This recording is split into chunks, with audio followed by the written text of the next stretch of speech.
لفظ انقلاب کہاں سے آیا ہے؟ یہ قرآن کی اصطلاح نہیں ہے، حدیث کی اصطلاح نہیں ہے۔ ویسے یہ کہ اس مادے سے بہت مرتبہ قرآن مجید میں الفاظ آئے ہیں،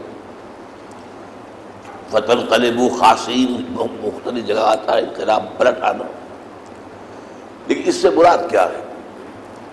اصل میں اگرچہ انقلاب کے لفظی معنی ہے تبدیلی، اور یہ لفظ کسی بھی قسم کی تبدیلی کے ساتھ جڑ جاتا ہے، علمی انقلاب، صنعتی انقلاب، فوجی انقلاب۔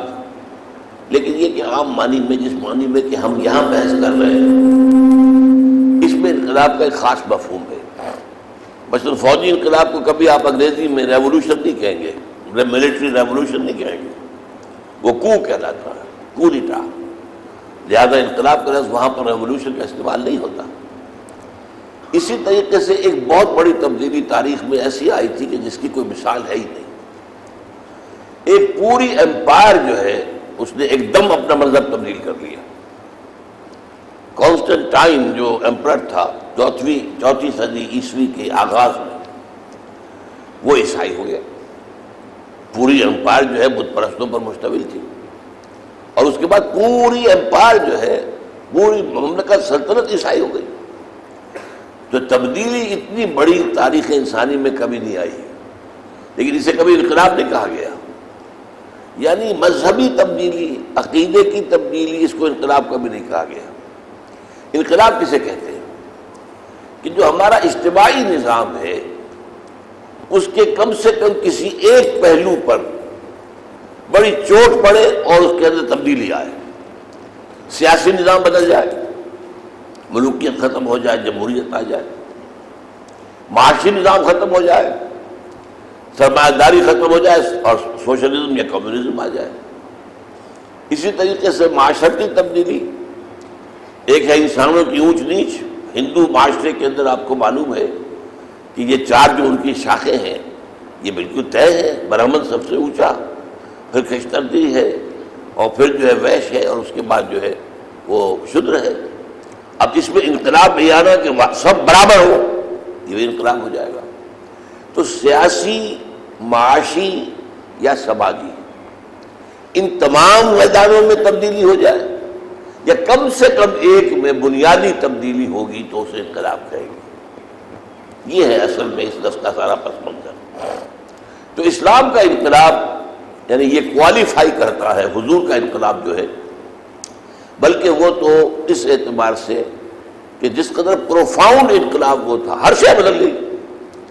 سیاسی ڈھانچہ بدل گیا، معاشی ڈھانچہ بدل گیا، سماجی ڈھانچہ بدل گیا۔ پھر یہ کہ جو انقلاب میں زیر بحث چیزیں نہیں آتی وہ بھی بدل گئی۔ عقائد بدل گئے، اخلاق بدل گئے، ذہن سہن کے اطوار بدل گئے، یہ ساری چیزیں بدل گئی۔ تو ٹوٹل ریولوشن جس کو کہا جائے گا وہ تاریخ انسانی میں صرف ایک مرتبہ آیا ہے، اور وہ نبی اکرم صلی اللہ علیہ وسلم کے دست مبارک سے آیا۔ تو اب اس سے در حقیقت ساری بات ہو رہی ہے۔ ہم اس لفظ کو استعمال کر رہے ہیں اس لیے کہ تاکہ اس کے ذریعے سے عام ذہنوں تک بات پہنچ جائے، ورنہ ہماری اصطلاحات کیا؟ اقامت دین، دین کو قائم کرنا۔ اس ظاہر بات ہے کہ دین ایک نظام کی حیثیت سے اگر کہیں قائم کرنا ہے تو پہلے جو نظام وہاں قائم ہے اس کو جڑ سے اکھیڑ کر نکالنا ہوگا، تبھی دوسرا نظام قائم ہو سکتا ہے۔ نظام دو نہیں رہ سکتے ایک جگہ پر، مذہب 100 بھی رہ سکتے ہیں۔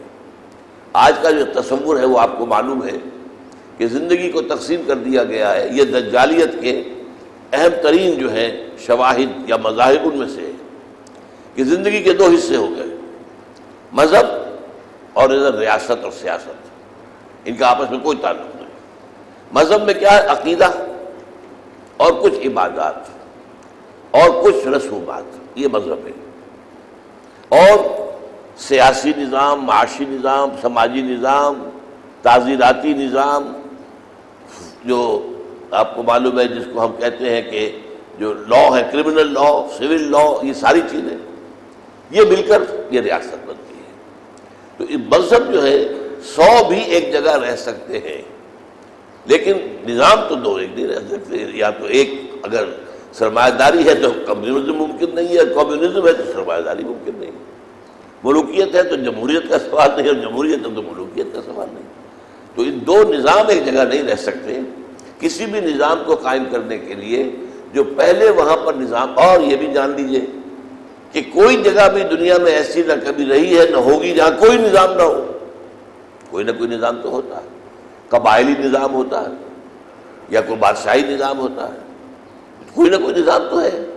اس حوالے سے دین کو جب ایک نظام کی حیثیت سے قائم کرنے کی بات ہوگی تو اس کا مطلب کیا ہوگا کہ پہلے سے قائم شدہ نظام کو ختم کیا جائے، جڑ سے اکھاڑا جائے، اور وہاں اسلام کا نظام قائم کیا جائے۔ لہذا اس کا نام تبدیلی انقلاب ہے۔ یہ ہے اصل میں لفظ انقلاب کا پس منظر۔